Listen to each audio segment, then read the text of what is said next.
Welcome, everyone, and thank you for joining us. Today's conversation, part of our Sikhs in Action series, is co-presented by the Sikh Foundation and the UC Santa Cruz Sarbat Singh Arora Endowed Chair in Sikh and Punjabi Studies. Rather than have a long, lengthy conversation in just a few minutes for questions at the end, we're inviting you at the outset to use that Q&A button to submit questions. And if you have any reflections, use that same area. If you feel differently about what we're talking about, we'd love to get you involved as soon as possible. And we want to just have a free-flowing discussion.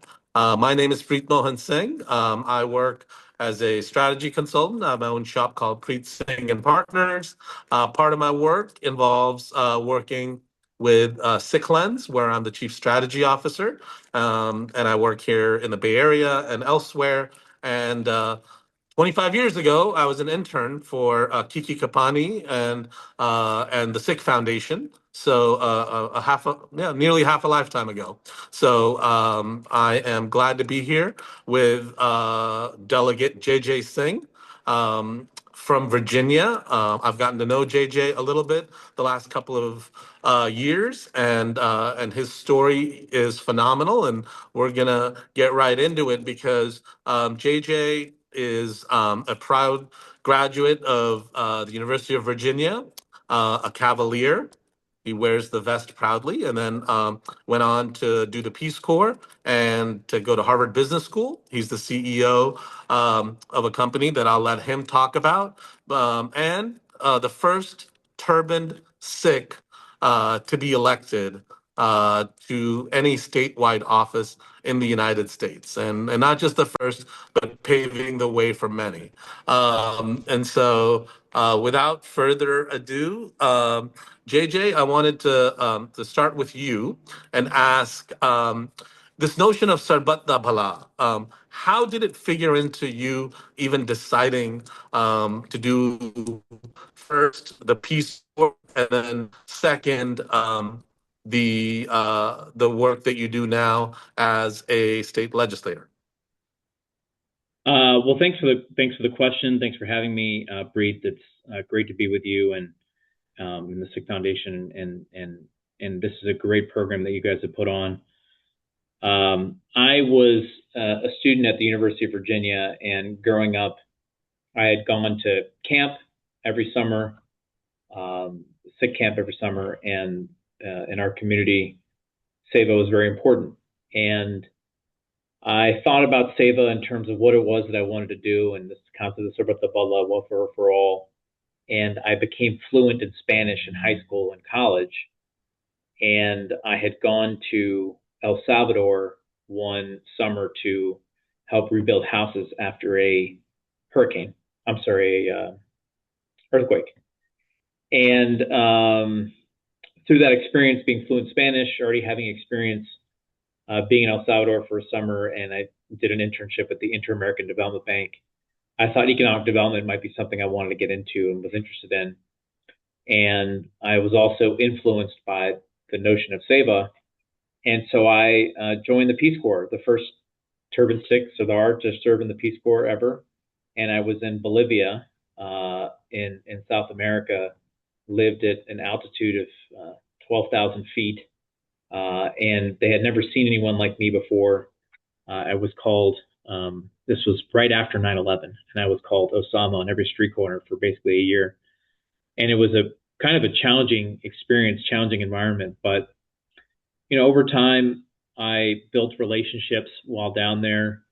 And I worked with farmers my first year to help them increase their income. Second year, I worked with single mothers who would leave their kids at a daycare during the day and run businesses, and we would give them microloans to start and grow their businesses. At the end of that experience, I built some good relationships, and a friend asked me to be the godfather to his Catholic baby. And so I am the godfather to a young man named Eric, who is now in college, and we still talk once a month, and when I go down there, I see him. So it was a good experience. I'm glad I did it, and it sort of paved the way to thinking about service in different ways after that. Well, the term Sarbat da Bhala means welfare for all, as you said. For many Sikhs, the term Seva means community service. It means serving langar at your gurdwara, maybe teaching a class or two. What does that terminology mean to you? It sounds like it's more expansive than just our community. Yeah, it's funny. After I told people I was going to do the Peace Corps, even members within our own community, I got the question, so how much does that pay? And like, well, I don't know if that's really the salient question here, but obviously the answer is not much.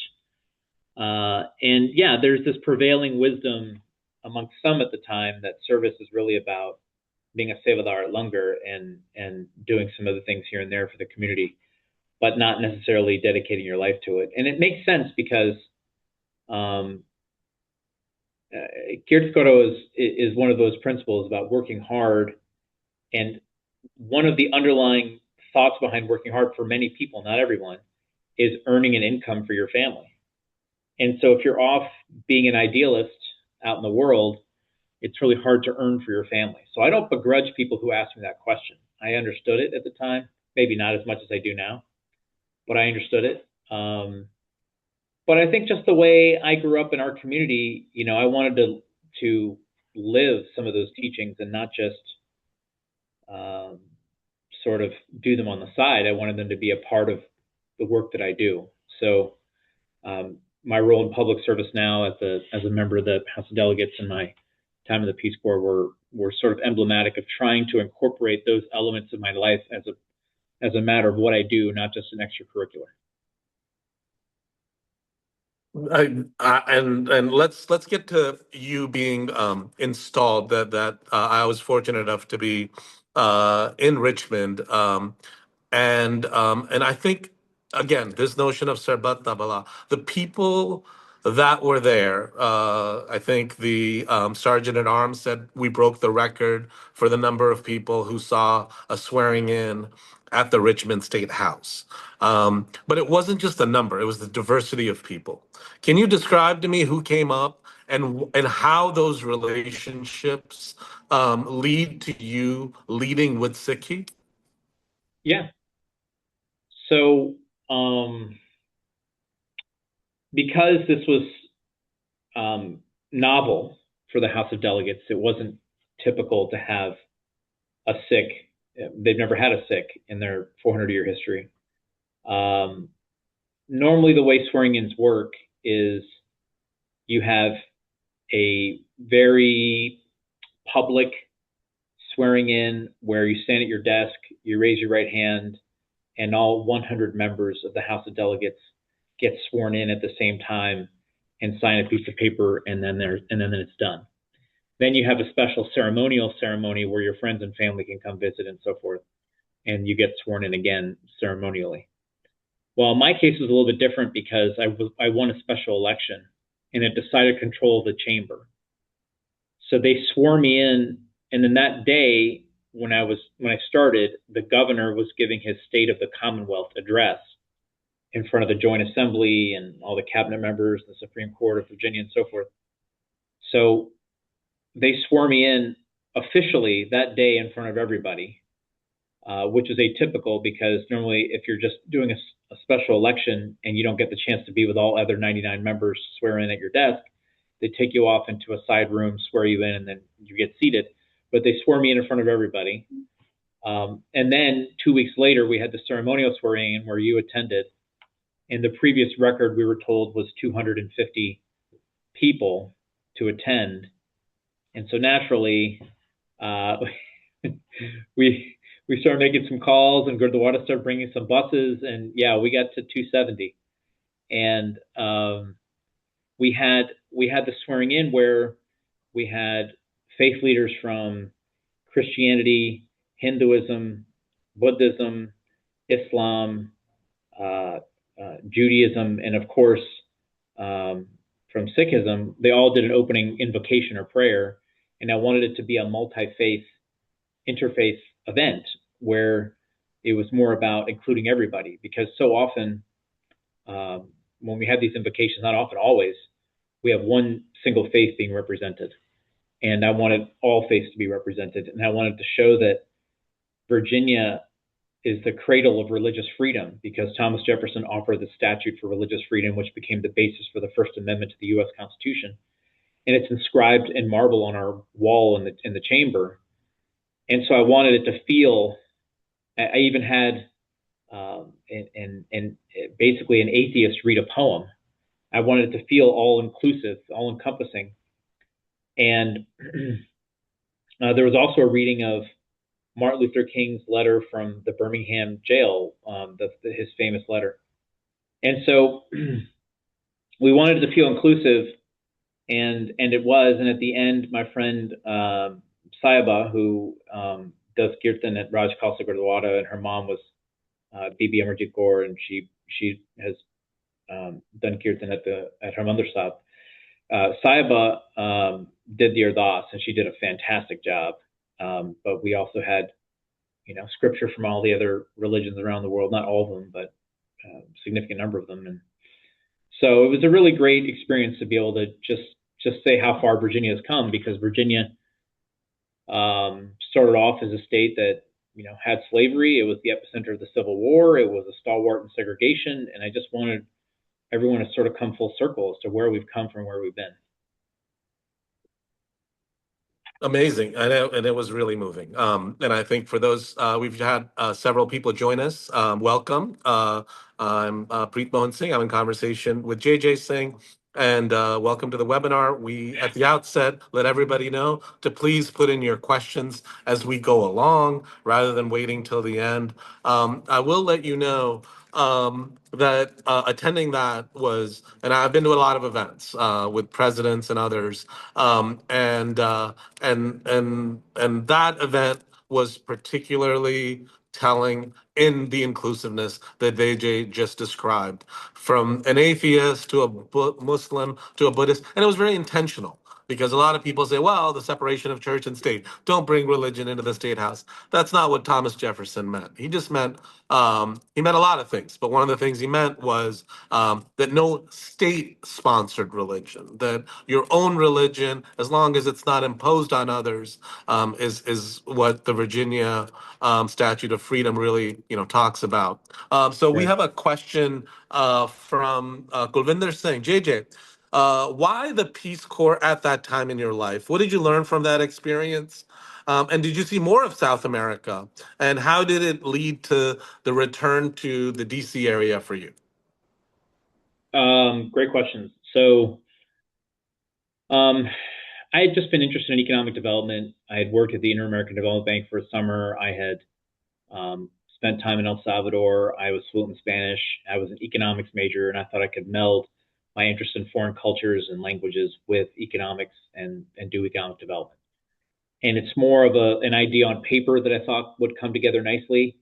When I did it, I felt in real time the frustrations of doing economic development, because you're going against, you're a recent college grad, and you don't know as much as you think you do. And so people aren't as eager for your help as you would like them to be, and you don't even know how to help them necessarily in hindsight. And so it was a very challenging experience, and it became more about just having small wins and more about building relationships. And one of the big things I learned from that experience is grit, just the ability to get through tough situations.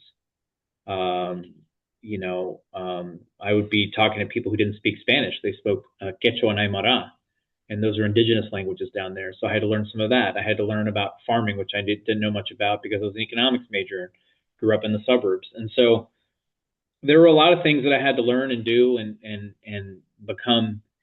When you come out of college, you're often a cocky college kid who thinks he can do anything, and sort of being put in your place all the time is necessary. And so I think that's one of the things that happened also. And so grit is my biggest takeaway. Just being able to experience tough situations and just pause and keep going. And you have to live with setback and keep going. And another thing that I picked up down there, which is I don't do that as much anymore, but I would be on these very long bus rides, and I would just sit and think about this and think about that and have 100 thoughts going at a time. And after a while, my mind just shut off, and I was able to just sit and stare and not think anything. And I just found that to be an incredibly valuable thing. I don't think I've gotten back to that place of calmness that I was at during that time, but that was a really valuable thing that I at least achieved for a short period. In terms of coming back to DC, or Virginia, my family, I was born and raised in Northern Virginia. So I've always felt the pull to come back no matter where I've been. I came back home after Peace Corps for a few months, but then went to New York and worked in a microfinance institution, a nonprofit microfinance institution. Then after that, went to Boston for 3 years for grad school, then came back to the DC area to work at the Obama White House Office of Management and Budget, then worked in the U.S. Senate for many years for Senator Chris Coons as his economic policy advisor, but then went to Delaware to go do real estate development, and then came back to Virginia. So the story of all this is always just feeling the pull to come back home. And I love Virginia. I love coming home. That's all there is to it.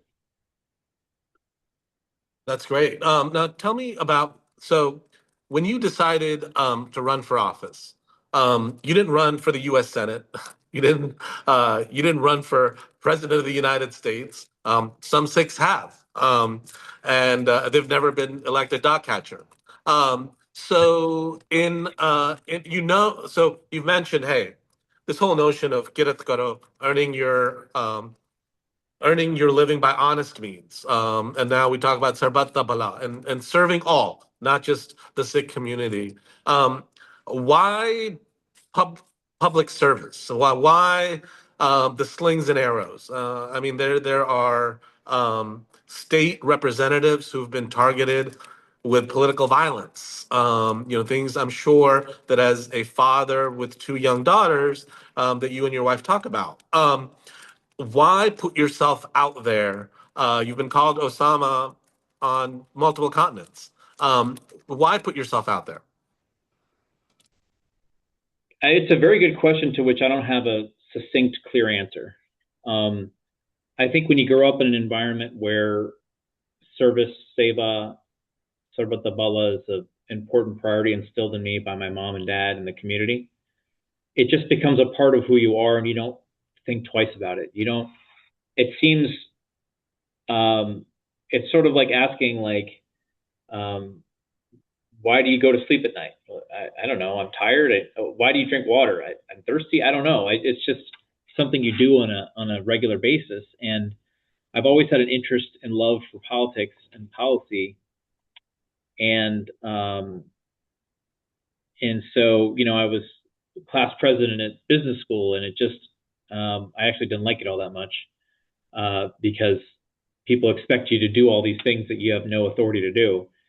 And it was a very frustrating experience. But there were other experiences I've had that I did like. And I've been around legislatures, having worked in the Senate for many years. I just like that environment. I just like the interaction between the members, between the staff, how you get things done, how you shape policy, craft it, amend it, work with stakeholders to get it over the finish line. And so thinking about the General Assembly, what I really liked about it is that I could do that work while also retaining my full-time work in my company, and I don't have to give one up. And I really like that. And the other thing is, I just thought I could do it. I don't know how to explain it other than I think I can do this. And it's hard. It's really hard. It's hard because both of my roles at my company, I'm sitting in my office in my company right now, and my delegate job can be and should be full-time jobs in of themselves. And so when you're doing two full-time jobs at the same time, and I have two young daughters and my wife at home, and it's very, very hard. And in fact, just to illustrate, there's a Gurdwara an hour from my house, and then someone from that Gurdwara just the other day complained that I don't go to that Gurdwara enough. I said, I go to Raj Khalsa. It's 20 minutes from my house, or 15 minutes from my house. and they're like, well, yes, but you should visit us, and this and that. I'm like, okay, I'm here now, you know. So it's hard. It really is Yeah, very hard, it is hard. um, but there's no one to complain to, like I chose this, so I'm not complaining, but it's hard. Yeah, we have actually a related question. Surinder, Sat Sri Akal, Surinder ji, this is great to have you. And Surinder from Saldef is asking, we are proud of the fact that you are the first turban Sikh in your role. For the people who don't feel that it is a big deal, what does it mean to be a quote unquote Sikh politician to you? Great question. I think we as Sikhs, especially when we're wearing the star, have to hold ourselves to a high standard in public, and in private for that matter. But we are, for better or worse, we are role models. We are examples in the community. We represent a whole faith, and so as a Sikh politician, it's even more important that I just stay away from nonsense. I don't know how to describe it other than that. There's um, there's a lot of rush among politicians to get in front of a camera or to get publicity in some fashion or get likes or views or whatever to build their quote unquote name ID. And I do the things in some fashion that are required there, but I'm not focused on becoming a social media celebrity. Um, and it's purposeful. One, it's not my personality, and two, I just don't think that represents our community well. I think what represents our community well, at least from my view, is just steady, sober governing, and you're not going to get a lot of drama from me. And that's how I view my role as a Sikh politician, is to say that we have certain values in Sikhi, Kirt Karo, Van Choko, Nam Japo, and we have Sarbat da Bhala, and we have Seva, and those are all intertwined in some fashion. And if I do those things and I don't cause a lot of drama, I'm going to serve our community well. That's how I view it. I don't view it as I'm trying to blaze a path. I don't view it as I'm trying to be the most vocal leader you've ever heard. There are people who do that well and should do that, but that's not my personality, and that's not how I view my role. I view my role as to serve the people of House District 26 in Loudoun County, Brambleton, Arcola, Aldie, and South Riding, to help them lower the cost of college tuition, to help them push back against overhead transmission power lines, to help reduce gun violence and keep our streets safe, clean air, clean water. If I do those things and don't embarrass you all in the community because I've engaged in some ridiculous action, then I think I'll have done my job well. So let's just go to some brass tacks. There's a young person watching this on YouTube 2 months from now. How would you recommend? Let's say they have that same innate sense of seva. If I wasn't doing this, I wouldn't be breathing. That they like volunteering. They want to become a doctor when they grow up, um, and but they also want to have a larger impact. We have doctors in the U.S. Senate and in the House and in state houses all over.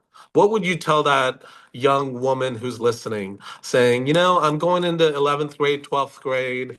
I'm going to be pre-med, but I also want to serve the larger community.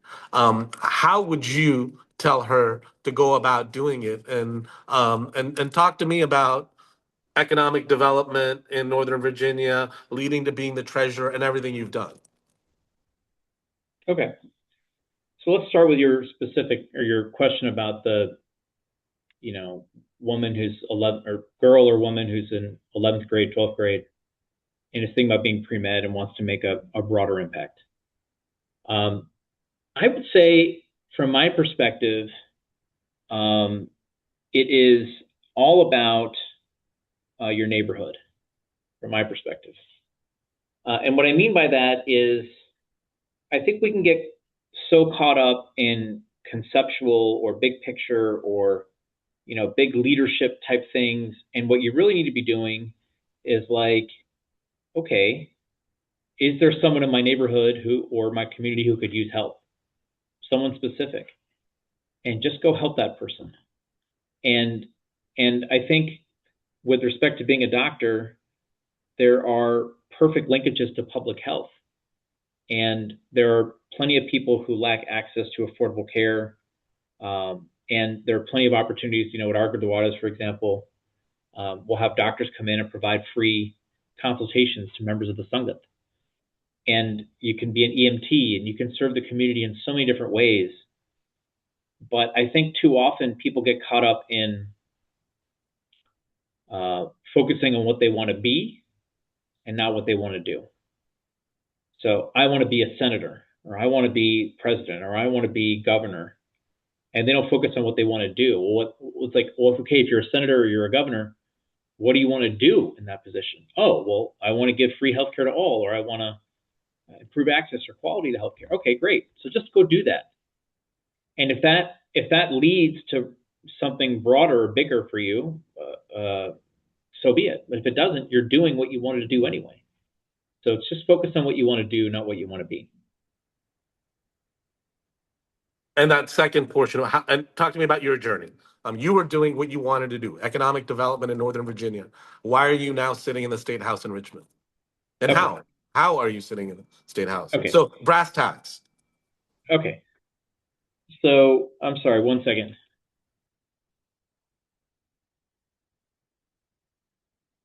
My daughters are here. Oh, that's wonderful. Hey. Oh my God, you're getting so right big. Now. Welcome, welcome. This is tell them what grade you're in. It's a family affair. What grade are you in? Kindergarten. Kira, you want to tell them what grade you're in? Second grade. Second grade. And tell them what your shirt says. Future senator. Future senator. She's very on brand. Nice. So there. Mine's Creighton's Corner. Creighton's Corner. This is the name of her school, Creighton's Corner. Breaking news right now. For a second. Okay. They came. There's a bakery called Paris Baguette right underneath my office. So they came to get pastries. What are you gonna get? A croissant. A croissant. Croissant. Okay, go get croissant. Oh yeah, don't say it incorrectly. Say it with the right accent. Croissant. Yeah. No, I'll see you at home. Okay. All right. So the question was Virginia economic development, brass tacks. Okay. Yeah, how do you work the system? I mean, how do you learn the system, work the system, and get to be where you're at? Okay, sorry. Okay. So first things first, I was not in economic development for long. After I did economic development in New York and then went to school, I transitioned out and became more policy oriented, and then got into real estate development. I guess you'd call that economic development, but it's not really. So I've been in real estate development for 11 years now. And when I moved back to Virginia in 2017, I was in real estate development, but we were developing properties up and down the East Coast, not necessarily in Virginia. But then over time, once I moved to Loudoun County, there were a series of political openings. People could run for office, and I was thinking about running for school board because I really care about education. And another woman was running for that same spot from my party, and so I met with her, and she seemed like a great candidate. So I said, "You seem great. Why don't I just support you and you run? And if there's another opportunity for me in the future, so be it. But I think you're a great candidate." And she said, "Well, why don't you be my treasurer?" And I said, "Great." So I ran her numbers. I set up her bank account. I got her all of her campaign filings done from a declaring her candidacy standpoint, and then regular campaign finance reports. I took the money in, dispersed the money out, kept her books and so forth. It wasn't that complicated once I learned the process. And I liked it because it allowed me to be as involved or not as involved as I wanted to be at any given time. And then after I did that, she won her election. After I did that, the incoming chair of the party committee here in Virginia and Loudoun County asked me to join asked me to be the treasurer or run for the treasurer of the party committee. And so I ran, and having successfully been a treasurer on someone's campaign, I won that election. So I became the treasurer. And there were a lot of things that I had to clean up when I took over, and I spent over 100 hours cleaning them up, worked with state regulators and the Federal Election Commission and so forth. We got everything buttoned up. And I think that engendered a lot of trust within members of the party committee that I wasn't really out to blame people in the past for doing it or cause intrigue. I was just grinding it out and keeping them updated as to what was happening, and ran a full audit on prior years' records and stuff, and was transparent about it. And then as a result of that and building really good, strong relationships within the party, fast forward, and the state senator ran for Congress, won his primary, and then that meant that his state Senate seat was going to open up. And I thought, should I run for state Senate? Because that'd be pretty sweet. Yet at the same time, I had not run for anything before. And, state Senate is a position that a lot of people would like to have. And so it turned out that the sitting delegate, the state house is divided between the Senate and the House of Delegates, just like they'd be called representatives elsewhere or assemblymen elsewhere. So the sitting delegate was going to run for the state Senate. And I thought, well, I'll go help him win his race for state Senate. And if he wins, then his delegate seat will open up, and then I'll run for that. And that was the mindset that I had back in June or July of 2024. And so I helped him. I was working with him and so forth. And in the meantime, in the background, I had assembled a team for mailers and stuff. So they did my photo shoots and all that, my walk cards, mailers. I had gotten in touch with someone who could be my campaign manager. I got pledges for contributions, and so forth. And so the delegate won the nomination to be senator, not the general election, but the primary. He won the primary. And then it turned around, and we had a delegate primary announced only 6 days later. So I had a 6-day primary. But for me, it wasn't really a 6-day primary. The primary had been going on since July or June, in my mind. And so this final 6 days was the final 6 days. It was taking all the plans and things that I had, gotten ready and just unleashed everything. So we ended up knocking on 4,750 doors. We made over 15,000 phone calls. We raised 70,000 for that short time period. And I got the endorsement of the delegate, now senator nominee. I got some other endorsements. I was behind because I was running against the vice chair of the school board. I was running against a former two-term delegate. And so I was behind in a lot of these things in terms of not preparation, but just being able to leverage years of relationships that these other people had that I didn't. And I had basically no name ID within the district. And we just bombarded everyone with YouTube ads and mailers and door knocks and phone calls. And we ended up winning 41% of the vote. And the next closest competitor was at 23. And after that, they were in the teens. And the school board chair or vice chair and the former delegate were in the teens. And we just took it. And what I tell people is, you spend a lifetime preparing for a few key moments, and you don't know when those moments will come. And that time frame from June to November 23rd was essentially one of those key moments, and that 6-day window was the culmination of it. So winning that primary was pivotal. And then I went to the general, and I was favored because my party has a bigger representation of my district than the other party, and we just grinded it out. I raised hundreds of thousands of dollars in that short time period, and we won by 24 points. So that's how it worked. Amazing. Now, I want to talk specific policy initiatives. You've been there a couple of years. what are you most proud of? And the extent, I think you don't even really need to talk about Sikhi, because the two things I'm thinking about are the House of Worship bill and college tuition. And can you talk to me about how those two legislative accomplishments reflect your values? Sure. So the House of Worship bill, one of the things we think about is that Sikhi has this trade-off between being open and welcoming to everybody, and yet, you know, you don't want to expose yourself to risk. And so if you're opening and welcome to, what do you do when somebody who's never been to Gurdwara before, that nobody recognizes, walks in with a trench coat and looks a little shifty-eyed? What do you do? Because our values teach us to welcome them. And so it's a tricky, thorny question for a lot of religions, especially with you have the AME Baptist Church in South Carolina that was the site of a massacre. You had the Tree of Life Synagogue in Pennsylvania. You had Oak Creek, Wisconsin, for the Sikh Gurdwara there.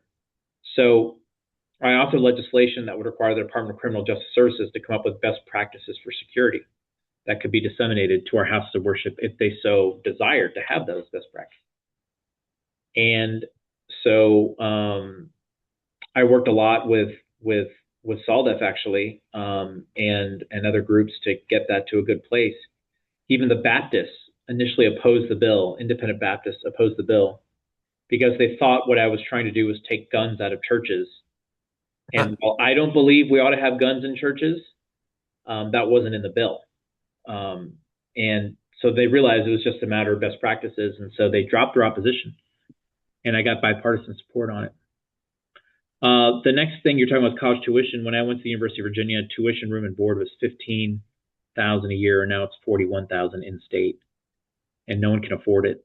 And I know that, you know, if you go to George Washington or Georgetown, just north of UVA in Washington D.C., you're paying $100,000 a year, and I can't control what private institutions do outside of Virginia, but I think we in Virginia at public education ought to make it more affordable.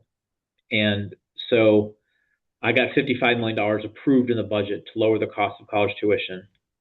And this year I wrote legislation that would increase the adoption of the free application for federal student aid, FAFSA, which could generate tens of millions of dollars in Pell Grants for our students. So to me, it's all about the American dream. I talk to members of the Sikh community and Indian community, and I say, the American dream to me is all about education, upward mobility, and clean air, clean water, safe streets, individual freedoms. But education is such a bedrock. And it doesn't make any sense that in order to have an educated workforce, we're charging people way too much. And so that has to stop, and that has to come with tough choices. It has to be more money from the state, but also these universities need to make tough choices. Maybe they don't need that fancy new aquatic building. Maybe we ought to get back to basics and not trying to have glossy pictures. So there's a lot of tough choices to be had, and I have not been very popular with my call to freeze college tuition. I've done other things that have caught the ire of some universities because they say we're chronically underfunded, and are you going to mandate that we can't increase tuition? And I say to them all very respectfully, I'm here to support you and work with you, and I'm trying to get you more money. But at the same time, we have to make tough choices, and I'm not here to demonize you because you are educating the next generation. We need you. That's why we're doing this. So it's a partnership, and it's unsteady, but I have not been the most popular guy on that topic because I keep focusing on it, and people are like, yeah, we know. Yeah, not easy. Now, this next question is an inverse of what is usually asked. Usually, folks ask, have you encountered any barriers? Have you had negative experience? I want to go to the opposite of that because I remember being at your swearing in, and we saw a couple of African American legislators in the hall, and we all just started talking about basketball. This is not to stereotype, but that's just what we ended up chatting about. What are the positives of wearing a pagadi, the star in public office, that you can tell, especially the young people listening, that hey, um, these are the positives that come out of it. To be a young woman with long, beautiful hair as a Sikh, these are the positives that can come from being a Sikh.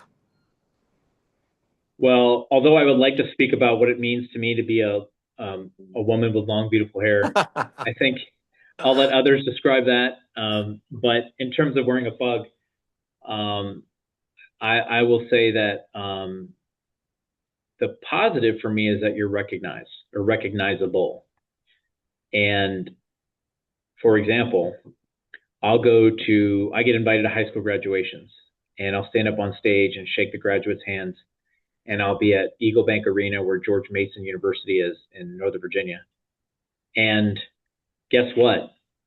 3,000 or 4,000 people who are in that arena can see my blue or red or yellow bug or whatever color I'm wearing that day from very far away, and know that I cared about their child enough to come to their graduation. And so from a purely political standpoint, there's a lot of opportunity to be recognized, whereas somebody who doesn't look like me doesn't get recognized as easily. And that comes with its negatives too, right? Being recognized easily. But I view it as a very strong positive. And I also view it as like, I think people in my district who know me, because most people don't know who their delegate is or who their assemblyman is or their state senator. Most people don't know who they are. So I'm not under any illusion that I'm this immensely popular person who everybody knows. But with that said, people who know me in my district or know of me, especially in the Indian community, Sikh or Hindu or Muslim, are very proud that someone who is like them is representing them. That someone who looks like, because it says like, my kids can do anything. Look at this. And we did a bill for Uber drivers this year.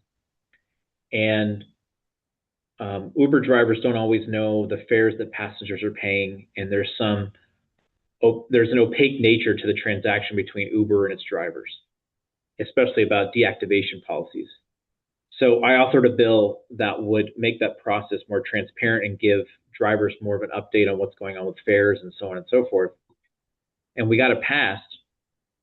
And when Uber drivers and lobbyists for Uber and Lyft came to testify at the hearing, everyone was supportive, which in of itself is sort of a miracle. And the final Uber driver who came up to testify said, this is a great bill. He's Indian. And he said, and J.J. Singh is my delegate. And he had this smile on his face. And the chairwoman of the subcommittee was like, you seem very proud. And it was like a moment, it was like a moment. And my district is 41% South Asian. And I view myself as a resident of Loudoun County, as a resident of Virginia, as a Sikh, but also as an Indian American. And when someone in Virginia attacks the Indian American community, I will publicly push back in a way that I don't normally engage in. Someone attacked Lieutenant Governor, former governor, a Republican governor of Virginia, attacked then candidate Senator Ghazala Hashmi for lieutenant governor, and said we don't even want her here or whatever it is. And I just wrote back something scathing on Twitter about it and saying that the Indian community is not intimidated. We're a growing presence here. And someone attacked the Muslim community. And I said, our brothers and sisters contribute enormously, and they're a fabric of our society. And so when people attack the Hindu, the Muslim, or the Sikh community, we had a congresswoman express outrage that a Sardar did an opening prayer in the U.S. Congress. And I responded to her. And so I view part of my role as standing up for my constituents, 41% of whom are South Asian, and that being Sikh, Hindu, or Muslim. I go to mandirs, I go to mosques, I go to gurdwaras, And if and when I'm invited, I have been invited to the Methodist Church. I didn't get a chance to go that time, but I will go. And if and when I'm invited to a synagogue, I will go. And I view it as my responsibility to stand up for my constituents, period. And that's why I do it regardless of their nationality. And in fact, almost because of their nationality, I want to stand up for them because that's what my district is. Thank you for great response. Next question is from Kulvinder Singh. Would you share what lessons you learned from your dad, AJ Singh, and how he's remembered, and what you want to model for the next generation, your kids and others? I was not expected to be asked about my dad. He was born in 1938 in India at the time, but what is now Pakistan, and moved over as a refugee during the partition of India. Lived in a tent city for almost a year. His father was a physician who rode around on his bicycle in the tent city helping people. And my dad earned a scholarship to go to England, and then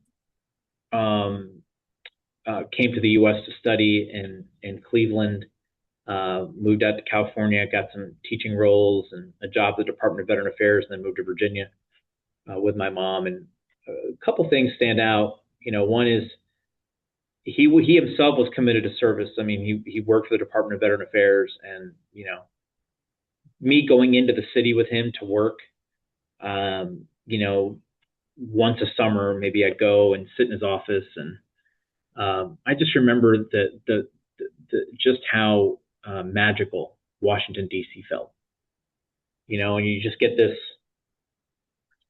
magical feel. He was the chairman of Sikh Foundation of Virginia for a year, and so he was involved in the Gurdwara. But he just had a very sort of jovial yet scholarly affect, and he really cared about other people, family, friends, the community. And I just remember him being very conscientious about other people. And so we should not get caught up in thinking that it's all about me. We play roles in society. We play roles of I'm a father, or I'm a brother, or I'm a son, or I'm a delegate, or I have a company that I run, or whatever the role is you're playing in any one given moment. We're all playing roles at all times. And so it's not about me, it's about how the role that am I playing that role to the right effect to make the most impact in the right way. So he was just a very conscientious guy. So he would just think about others through the lens of, doing what he felt was the right thing to do. And but he passed in 2021, and so we, at our swearing in my ceremonial swearing in, we did a memorial resolution for him that my brother read. That was really awesome. And it was sad that he missed that by 4 years, or 3 years, I guess, that he missed seeing that moment by 3 years. And that was sad. But I remember I had someone come to knock on doors during my primary, and they came to my basement to pick up the literature before they were going to go out into the field. And they saw this. I had this picture of my dad from a wedding where he was doing the Milne and he was doing the Ardas. And he's sort of holding a mic like this, and his hand is up to the sky, and you see the rafters of the building above him. And he's wearing this white kurta. And it's just like the perfect, like, in memoriam picture to have in your house. It's like right when you walk in, that's the picture you see in my house. And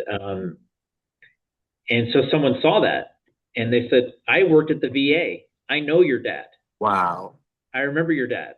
And I remember sort of feeling a little emotional at the time, and had to sort of walk away for a few minutes and come back. Because I was like, man, if he could see this, Amazing. I mean, he raised, whether you want to admit it or not, a trailblazer. So we'll do something a little more academic. So, public office, requires compromise. You've worked with the other side. But you have this political pragmatism on one hand, where you're working with Republicans, Democrats, Independents, people of no party affiliation, perhaps in your district. On the other hand, there's some real moral clarity in Sikh teachings. So, have you had decisions that have not fully aligned with your ideals, but you said, hey, I'm not going to let the the moral clarity that you have be the enemy of the pragmatic? Yeah, in some senses, that trade-off is faced on every piece of legislation because no bill is perfect. Mm-hmm. No bill is perfect. And it's not just because of moral clarity reasons, but it's also because they're not drafted well, or they've got some quirk or issue about them that you don't like or whatever. So you're always voting on imperfect legislation, my own included. It's always imperfect Mm-hmm. because it's the product of compromise. It's the product of a lot of people's hands in it. It's a product of some people not having enough time to make changes or whatever it is. Everything you're voting on is in some fashion imperfect. But I think the way I try to approach it is you have a set of core values that you live by and vote on and so forth, but that doesn't preclude you from being pleasant to everybody. And it doesn't preclude you from including members of the opposite party when you're able to. So just as an example, Coach Tony Bennett, the University of Virginia, I know Georgetown hasn't won a national championship in a while, but the University of Virginia, 1984. Thank you. The University of Virginia won a national championship in basketball in 2019, and Coach Tony Bennett retired in 2024. And so I did a commemorating resolution for him on the floor of the House to congratulate him on his retirement. And what I did was I looked up, this actually is more tedious than you think it is. I looked up every graduate of the University of Virginia from the General Assembly, like went onto their individual pages, and it took a little while, but I did it. I guess now AI could have done it for me faster, but then I did it 2 years ago. I did it manually, and I came up with, I think, 9 names in the House, and there were maybe 1 or 2 in the Senate, but 9 names in the House. And some of them were Republicans and some of them were Democrats. And so I went to members of both parties and said, I'm doing this resolution. Would you like to sign on since you're a graduate? And members of the other party were a little shocked that I was coming up to them asking if they were interested, because that level of comity is not normal. And they all did. They all agreed to sign on. And the former Speaker of the House from a different party said, as after I got a signature and walked away, he said, hey, and by the way, thanks for the courtesy. And I was like, it doesn't seem, I'm sure, but it doesn't seem abnormal to me. It just seems normal. Right. You're a UVA grad, I'm going to get you on the thing, right? And another example is I authored a bill that's now a law that makes it easier for divorcing couples to have their own assets out from a cloud of title when it's a home and so forth. And it's a little technical, and it wasn't meant to be partisan, but somehow in the subcommittee it became partisan because of objections from the other party. And even though I, quote unquote, had the votes to get it passed, I took their concerns seriously because they were more technical than partisan. And I spent tons of time talking to people and doing research to get to what I thought was the right answer. And then I shared it with them, and I flipped a ton of votes from no to yes, and then got it through the Senate unanimously, even though I quote, the chairman of the relevant committee told me I already had the votes and I didn't need to worry about it. But my logic is, if I can make the bill better, and it's more of a technical fix, and I can get people from the other side to vote for it, it increases the chances of the governor signing it, number one. But number two, I'm not always going to be in the majority. One day I'm going to be in the minority, right? And people are going to remember how I treated them when I was in the majority. And I saw this in the Senate, and Senator Coons, who I work for, is a very principled guy, but at the same time works collaboratively with everybody. And so I just took that example and said, this is a repeat game. There's no reason to unnecessarily antagonize people when we can just be collegial about things we can be collegial on. There are some things that are brutally partisan that you just have to vote on in whatever fashion, and there's not a lot of compromise, and we have to take those votes.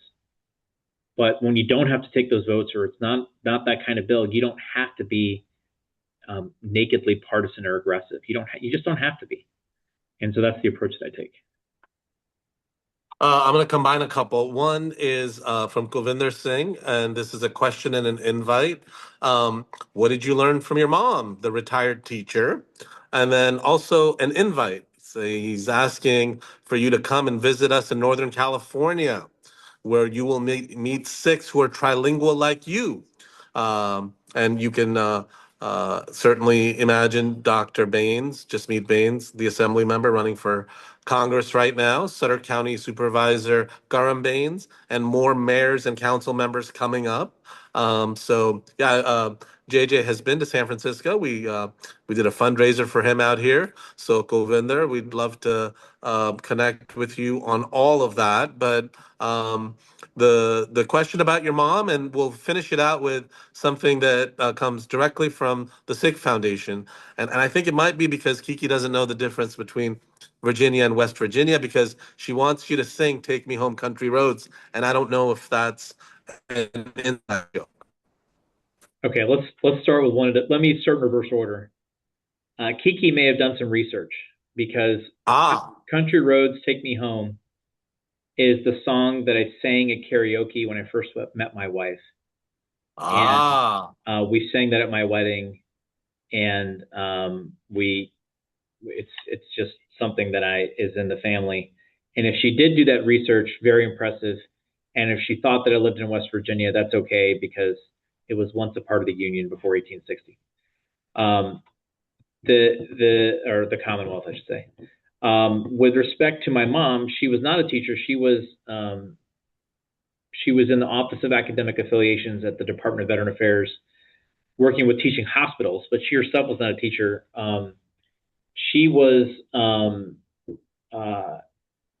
She grew up in, she was born in Burma because her dad was in the Indian Army, and then moved around and eventually settled and went to college in Chandigarh. And sort of like my dad, who, was born in one place but then moved around.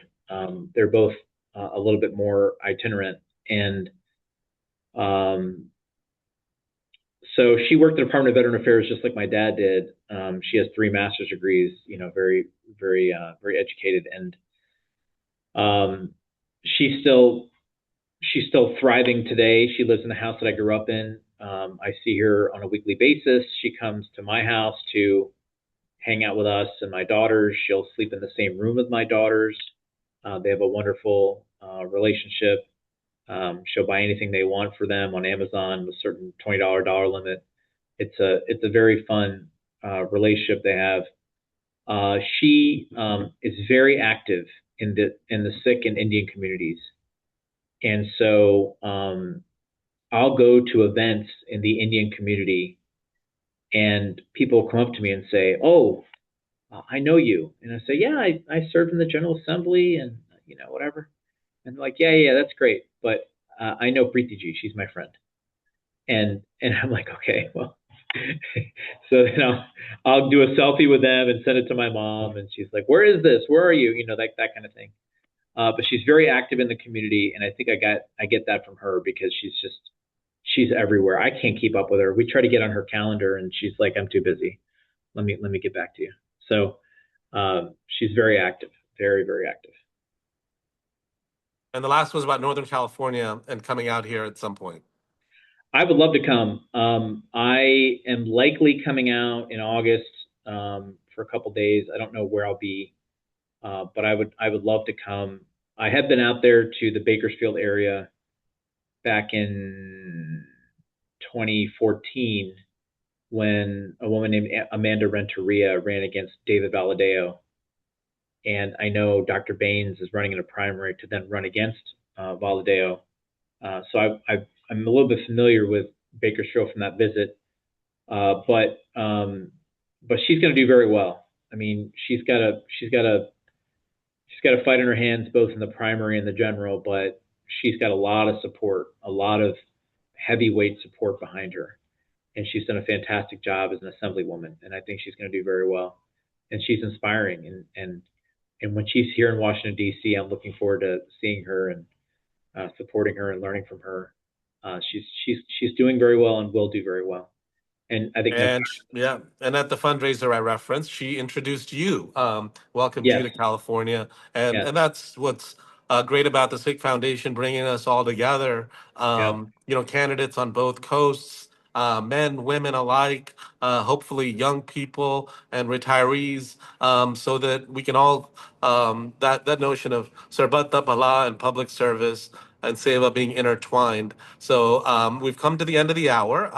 I just want to thank the Sikh Foundation again. This Sikhs in Action series is co-presented by both the foundation and the UC Santa Cruz Sarabjit Singh Arora, Endowed Chair in Sikh and Punjabi Studies. We urge you to learn more about the Sikh Foundation. If you're on here, certainly support the candidates that you feel like best represent both our community and will represent us both in state houses and in federal houses.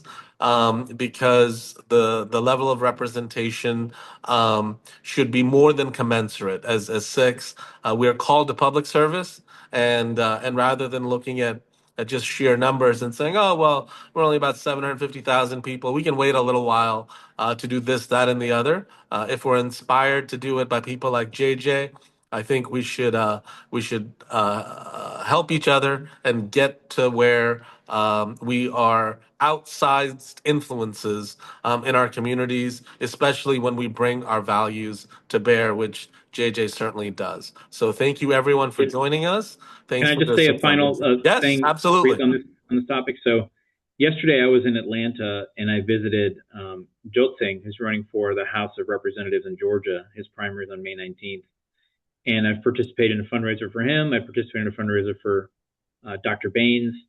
Obviously, had participated in fundraisers for Assemblyman Ravi Bhala, and I'm always eager to support people who are running in our community. And to the extent anyone, either on this call or in general wants to, learn about how to get involved or what they should do in order to win, I'm happy to give them guidance. But the big thing is to get involved in their community. And what I've also seen is people who are political insiders tend to be more successful in elections than those who have great resumes. And now, if you're a political insider and you have a great resume, well, then obviously that's a winning combination. But I've heard so often from people, I've run this company and I've exited this and I've done all these things. Now I'm going to run for Congress. And they just get blown out. And then I've seen people who know all the players and know all the processes and are behind the scenes, and they run for something, and because of their strategy and their connections and their endorsements and their access to donors, they win. And it's like, well, I don't understand. How could this person who has been so accomplished in their life fail so spectacularly electorally? And this other person who hasn't done much but has been in the background and knows all the players and they actually win something? How do you make heads or tails out of these two stories? And the answer is that the more you are in the background and you know who the players are and you know what the system is, the better you're going to be. And if you couple that with accomplishments and being a good candidate yourself, you're going to have a higher chance of success. So I'm happy to talk to people about all that kind of stuff and encourage people to stay in touch. Let me give my email. Can I do that? Yes, I've been given the green light that even though we've gone over a little over an hour, that Okay, yes. we are good to go. So please share that. Govinder Singh and others, please feel free to reach out. Yeah, it's very easy. It's just jj@jjsingh.com. That's it. And that comes to me and I check it. So feel free to send it to me. Yes, and JJ is very responsive. I had a high school kid I met who was doing a First, they did a clothing drive for the homeless. Now they're doing at the Raj Khalsa Gurdwara some great work on a blood drive. And JJ shows up, mentors young people, and the work is neither too small nor too large. And I think the notion of work on your craft, do what you do, and if public service is your calling, you'll find the right place to land. And not make it so that, hey, everyone's got to run for Congress and everyone's got to run for this, that, or the other. But I think if you work on your craft, whatever that might be, and if Seva is part of that, and you can make that part of your daily life, part of your profession, it's going to bear fruit. Anything else, JJ, or anyone else? Thank you. Thanks for having me. Yeah, thank you to the Sikh Foundation, and thank you everyone for the great questions. We look forward to the next in this series. And as someone mentioned in the chat, the 60th anniversary of the Sikh Foundation coming up. You'll be hearing more about that from the foundation in the coming weeks and months as well. Thank you all.